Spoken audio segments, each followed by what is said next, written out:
یہاں نہ مرا تو دوسری جگہ جا کر مر گیا ہوگا۔ ہمارا آقا گھوڑا بیچ کر نقصان سے تو بچ گیا اور بظاہر اپنا نقصان دوسرے کی گردن پر ڈال دیا، لیکن فکر نہ کر، کل انشاءاللہ اس کا اونٹ مر جائے گا، پھر تم اس کا گوشت خوب پیٹ بھر کر کھا لینا۔ نوجوان نے یہ بات سنی تو فوراً اونٹ کو کھولا اور بازار میں لے جا کر فروخت کر دیا اور جانور کے مرنے کے صدمے اور رقم کے نقصان سے چھٹکارا پایا۔ دل میں خوش تھا کہ ان جانوروں کی بولیاں سیکھ کر فائدے میں رہا۔ تیسرے دن کتے نے مرغ سے کہا، تو بڑا فریبی نکلا، آخر تم کو جھوٹ بولنے میں مزہ کیا آتا ہے؟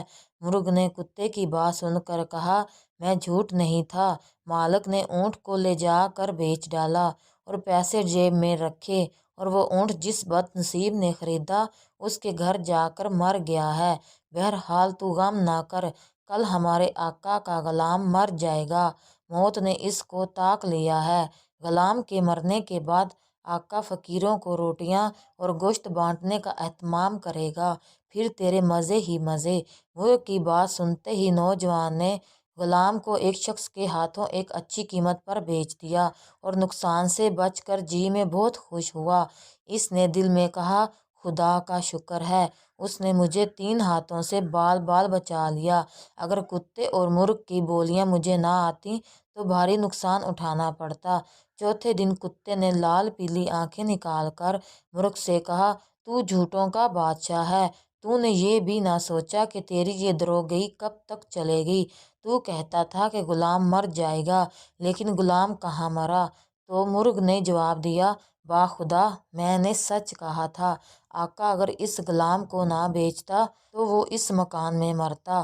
بہرحال جس نے اسے خریدا وہ اپنے نصیب کو رو رہا ہوگا، لیکن اب تو خوش ہو کہ خود ہمارے آقا کی باری آ گئی ہے، کل یقیناً ہمارا آقا مر جائے گا، اب دیکھتا ہوں کہ وہ اپنے آپ کو موت کے فرشتے سے کیسے بچائے گا۔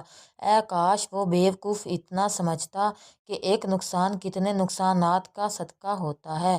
یاد رکھ، جسم و مال کا ضیاع ہونا جان کا صدقہ ہے۔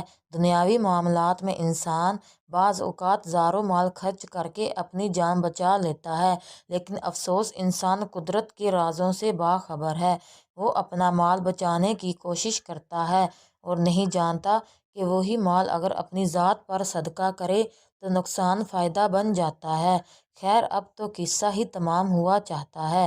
آج ہمارا آقا سوئے عدم روانہ ہو جائے گا، پھر اس کے رشتے دار گائیں ذبح کریں گے اور دیگیں چڑھیں گی، فقیروں اور محتاجوں کا ہجوم ہوگا، روٹیوں کے ٹکڑے اور ہڈی بوٹیاں اس کثرت سے تجھے کھانے کو ملیں گی کہ تمہارا جی بھر جائے گا۔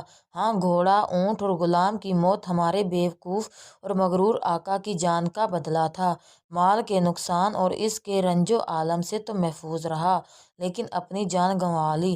آقا نے مرغ کی زبان سے اپنے مرنے کی خبر سنی تو اس کے پیروں تلے سے زمین نکل گئی، ہاتھ پاؤں میں دم نہ رہا، گرتا پڑتا بدحال اور بدحواس حضرت موسیٰ علیہ السلام کی خدمت میں حاضر ہوا اور ساری داستان سنا کر فریاد کی، اے خدا کے سچے نبی، مجھے ملک الموت کے پنجے سے بچائیں۔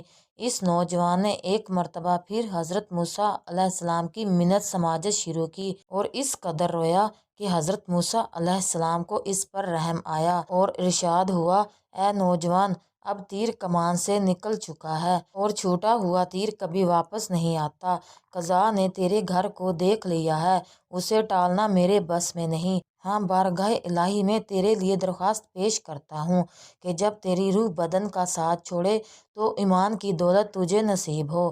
زندہ وہی ہے جو ایمان سلامت لے جائے۔ ابھی پیغمبر خدا کی بات پوری نہ ہوئی تھی کہ اس کا جی گھبرانے لگا، دل گھبرایا اور ہاتھ پاؤں سن ہونے لگے، یکایک اس کو خون کی الٹی ہو گئی۔ یہ ہیضے کی الٹی نہ تھی بلکہ موت کی الٹی تھی۔ اسی وقت 4 آدمی اسے کندھوں پر لاد کر گھر لے گئے۔ مکان پر پہنچے تو اس پر مذاق عالم طاری ہو گیا، زبان بند ہو گئی، آنکھوں کی پتلیاں پھر گئی، کانوں کی لبیں مڑ گئی، آخرکار اس نے ایک ہچکی لی اور اپنی جان آفرین کو سونپ دی۔